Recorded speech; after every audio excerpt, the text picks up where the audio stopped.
As we round out this Giving Tuesday, consider this. Volunteers are the lifeblood of local food banks. Unfortunately, volunteerism has fallen dramatically since the pandemic. At the same time, there's a significant increase in people who are needing services. The Back to Action campaign is looking for thousands of volunteers, of food bank volunteers as well, to help fill that gap. Now, I'm joined now by someone who is lending his star power to this worthy cause. Please welcome back to New Day, Seahawks legend, Doug Baldwin. Hey, by the way, can I just say, he's already laughing. There's going to be no antics today, I swear. I just want to say, I really admire how much you've done to give back to the community with all the things you do. Why is it so important?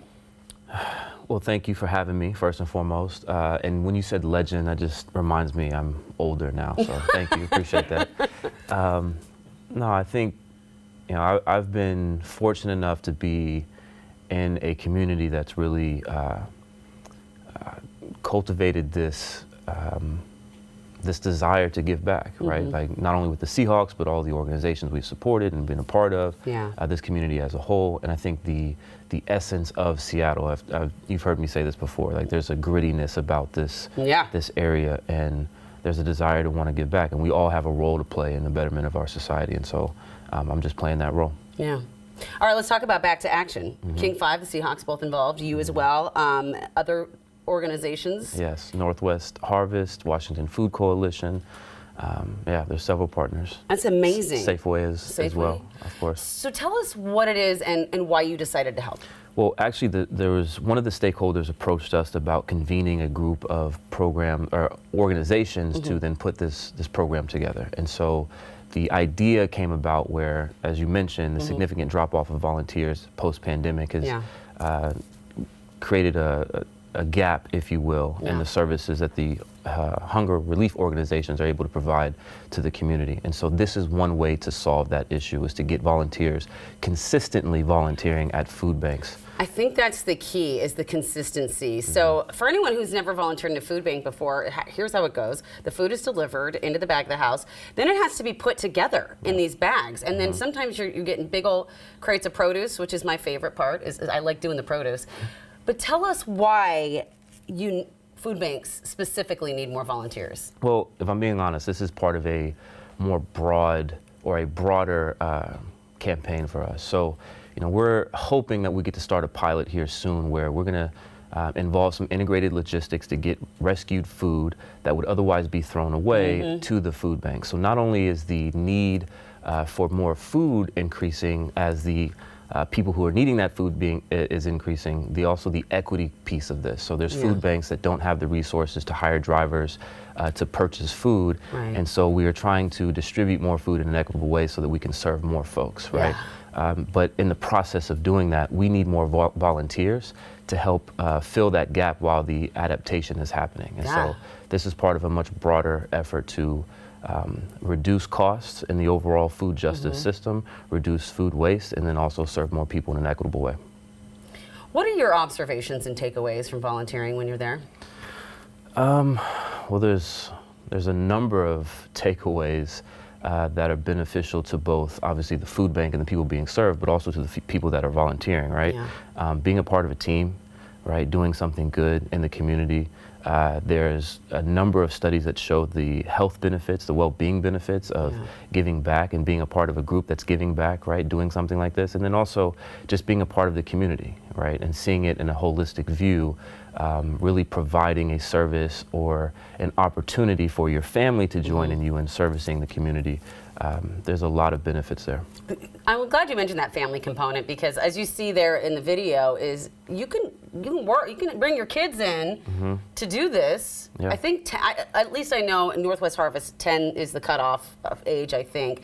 But it's important to remember, this is what we should be showing our kids, right? For sure. Giving back. Absolutely. It's an opportunity for the entire family. And yeah, like you said, you get the kids involved. They build a sense of understanding of the role that they play in the betterment of our community. And hopefully that lasts for generations to come. Yeah, no, I think so. What would you say to those who'd like to help? They think, I'd love to help, but I don't have the time. Yeah, well, I would ask them, what do you mean by you don't have the time? Yeah. You know, any amount of time is significant to these organizations. most of them are volunteer based, and so they really need support in a number of different ways. And I'm sure you're going to ask me the question of what ways? What ways? Yeah, what ways people can support in a lot of different ways, right? You have people who are answering the phones. There's a need for drivers. There's a need for carpenters. There's a need for people who just greet folks when they come to the food banks, right? There's a sense of connectivity that people want to feel, right? So there's a number of different ways that people can get involved, and even just a little bit of time makes a big difference. Okay, I agree. So after years of planning, I'd like to say congratulations. You opened the Family First Community Center in June. Thank you. How is it going? How does it feel? It's amazing. It's amazing. I think that if we were double the size, we still wouldn't be able to meet the need of the community, which is, it's a blessing and a curse at the same time. But, the fact of the matter is that we are there now. We are serving the community. We're able to create a culture and an environment where kids and families can come, be seen and feel safe and feel loved, and we're making a difference. And you can hear that from the stories that the families are telling us, that the young folks are telling us.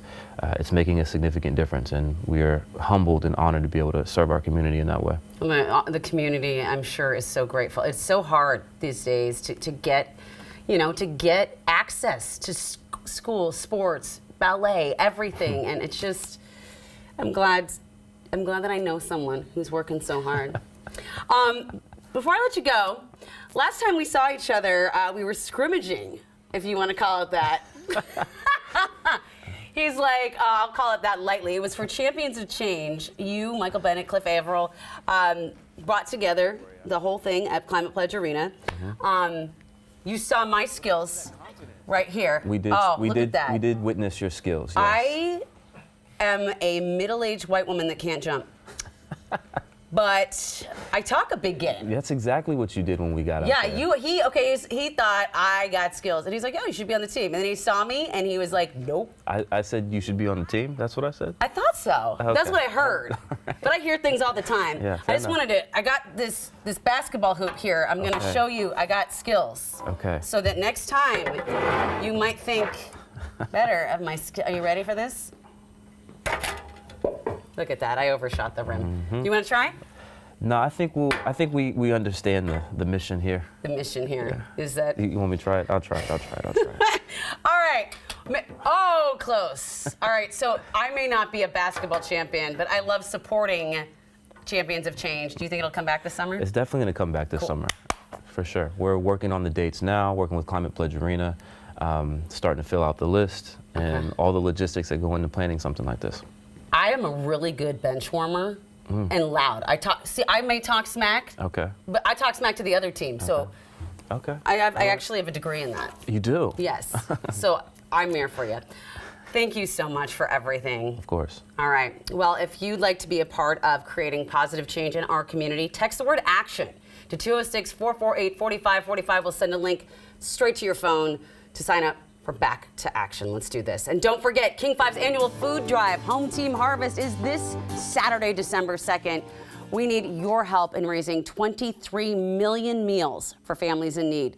Tune in Saturday morning for our 1-hour broadcast. In-person donations can be dropped off Saturday morning at the Safeway locations that we have right there on your screen. There you have it. Take a look. Go donate. Don't forget, it's this Saturday, December 2nd.